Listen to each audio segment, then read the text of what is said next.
That's a bit annoying, isn't it? Look, fridge bulbs don't last forever. Luckily, changing them is a doddle. Now the first thing to do is make sure you get the right bulb for your fridge. For Hotpoint fridges, visit hotpointservice.co.uk, click parts and then input your model number, which you should be able to find at the bottom of your fridge next to the salad drawer. Now I'm going to show you how to replace the E14 screw fit bulb like these ones here. This is the most common type of bulb used. Now if your fridge uses a different sort of bulb fitting, you might not be able to replace it yourself. And if that's the case, contact the service team who'll be happy to help. As always, make sure you've turned the mains power off fully before you do anything inside.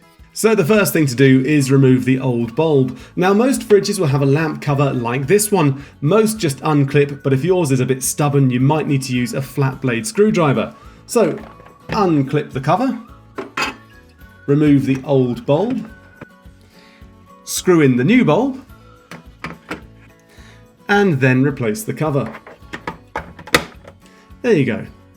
To order any replacement bulbs or covers for your Hotpoint fridge or to live chat with our service team, visit hotpointservice.co.uk.